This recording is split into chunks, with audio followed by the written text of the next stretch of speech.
세상에 어떤 가 경복궁에 낙서를 하냐 진짜. 누군지 모르겠지만 너는 좀 혼나야겠다. 살다가 경복궁에 누가 스프레이로 낙서해 놓은 광경을 다 보게 되네요.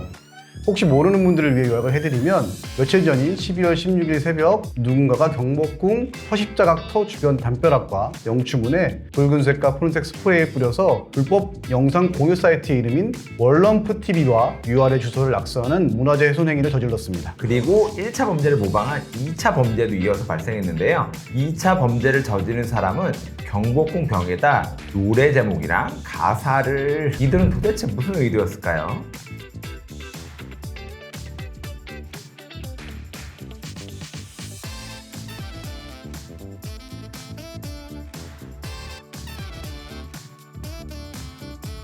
이 사건은 특이하게도 1차 범행이 있었고 이어서 2차 범행이 있었는데 범인도 다르고 목적도 다릅니다. 1차 범행의 범인은 10대 남녀로 공범이고요. 또 연인이라고 합니다. 2차 범행의 범인은 20대 남성이라고 하더라고요. 1차 범행의 경우 목적은 단순 장난은 아니고 바로 돈 때문이었는데요. 여기서 현장에는 없지만 이 팀장이라는 사람이 있었습니다. 이 사람이 텔레그램으로 사건의 범인들에게 한 사람당 5만 원씩, 그래서 도합 10만 원을 일단 받고 그 다음에 성공을 완전히 하게 되면 수백만 원을 주겠다고 해서 교사를 한 거죠. 원래는 경복궁 외에 세종대왕 동상까지 하라고 했지만 거기 광화문광장 쪽은 경찰이 많아서 이들이 포기했다고 합니다. 돈 때문에 그걸 바로 범행으로 옮겼다는 게 솔직히 충격적이고 어이가 없네요. 2차 범행의 경우 누가 시켜서 한 건 아니고 무방범죄인데요. 심지어 본인의 블로그에도 글도 남기고 인정도 했습니다. 나는 미스치프가 말하는 짓궂은 장난을 하고 싶었다, 이렇게 써놨다고 하더라고요. 미스치프가 뭐냐면 2019년부터 도발적인 작품을 발표해온 미국 아티스트 그룹으로 지난달 10일부터 서울 종로구의 한 미술관에서도 전시하고 있어요. 특히 이 사람은 전시장에서 전시물인 모자를 훔쳐서 기소유예 받은 전력이 있는 사람입니다. 이 정도면 어디 병원에서 치료가 필요한 게 아닌가 싶네요. 지금 저희가 촬영하는 날이 12월 22일인데요.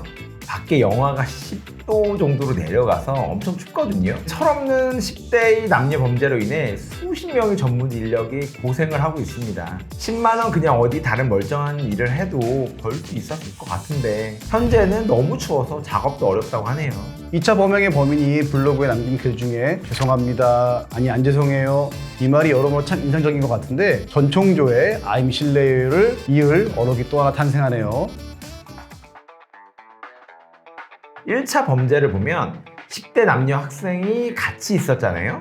근데 여학생은 직접 낙서를 한 건 아니어서 우선 귀가 조치가 되었습니다. 이렇게 된 이상 형사처벌이 아닌 보호처분을 받을 가능성이 있고요.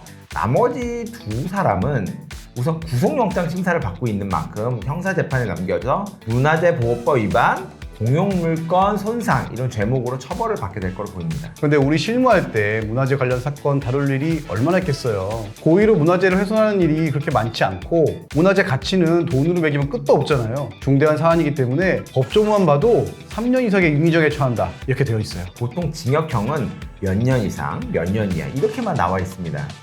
이 말인 즉슨 국가적으로 보호받는 문화재를 훼손한다는 것은 상당히 큰 중범죄를 보고 입법했다는 겁니다. 이 형은 벌금형도 없으니 우선 엄청 중한 거는 무조건이죠. 다만 1차 범행의 범인들 나이가 어리잖아요. 그래서 솔직히 말씀드리면 법으로 완전 엄청난 참교육은 불가능에 가깝고 소년법의 특례 적용을 받게 됩니다. 구속영장도 지금 한 명에 대해서만 심사 중이지만 이것도 결과가 나와봐야 알 수 있고요.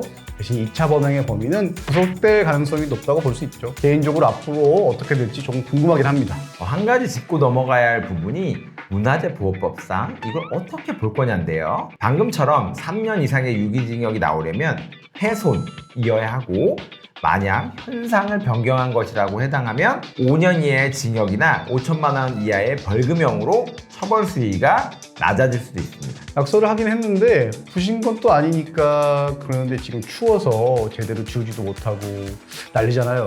그렇긴 하지만 이 사람들이 경복궁에다만 한 게 아니고 주변의 다른 곳에다가 했으니 저희 의견도 갈릴 수밖에 없는 게, 사실 경복궁에 이런 사건이 일어난 게 처음 있는 일이잖아요. 그래서 선례가 아예 없습니다. 그래서 덩달아 지금 문제가 되는 부분이, 경복궁에 가신 분들은 알겠지만 구석구석 낙서가 되어 있는 곳이 의외로 많거든요. 이번 일로 하여금 문화재 담벼락에 낙서를 하면 처벌받겠구나 하는 걸 사람들이 모두 알았으면 좋겠습니다. 이들을 떠나서 이런 10대 남녀가 그런 큰 범죄를 저지르도록 만든 불법 영상 공유 사이트의 이 팀장도 처벌받아야 되지 않을까요? 그 사람도 당연히 처벌받아야 합니다. 잡히게 되면 돈을 주고 학생들에게 범죄를 일으킨 거 아닙니까? 조사범이기 때문에 똑같은 혐의로 처벌을 받게 됩니다. 또한 1차 범죄는 미성년자였잖아요.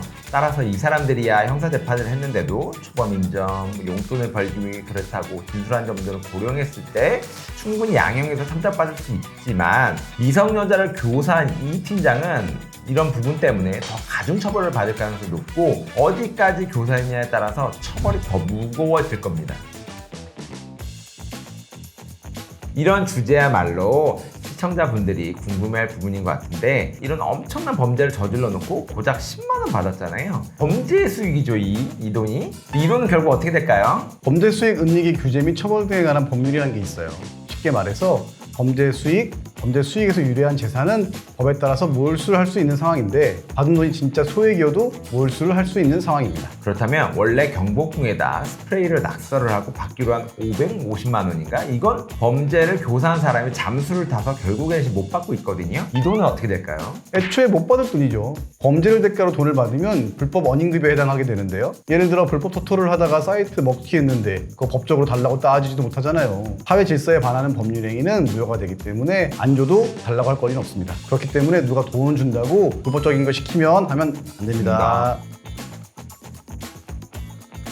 이들이 정말 어리다고 느낀 게 뭐냐면 문화재를 훼손하면서 다른 범죄를 동시에 또 저질렀어요. 시학부 변호사님 보기에 이 범인들이 또 무엇을 저질렀을까요? 정답은 낙서 내용에 있는데요. 엄청 크게 영화 공짜 이렇게 써놓고 해당 사이트의 주소까지 스프레이로 낙서해놨어요. 요즘 정말 저작권 이런 거 정말 중요하게 생각하잖아요. 한동안 누누TV 같은 영상 불법 스트리밍 공유 사이트 때문에 난리였는데 이런 비슷한 사이트를 홍보하는 꼴이 되었으니 1차 범행의 경우 저작권법 위반을 방조한 혐의도 추가될 가능성이 생겼습니다. 보통 이런 사이트를 운영하다가 적발된 경우 저작권법 136조에 따라 5년 이하의 징역 또는 5천만 원 이하의 벌금형에 처할 수 있는데 저작권 위반을 도운 셈이니 방조죄로 처벌될 수 있는 거죠. 정범은 아니지만 워낙 이 사이트로 인한 피해 규모가 큰 만큼 혐의가 실제로 적용될 경우 형량이 결코 가볍지 않을 것 같습니다. 하필 범죄를 저질러도 큰 처벌을 받을 수 있는 제목만 골라서 저지른 셈이네요.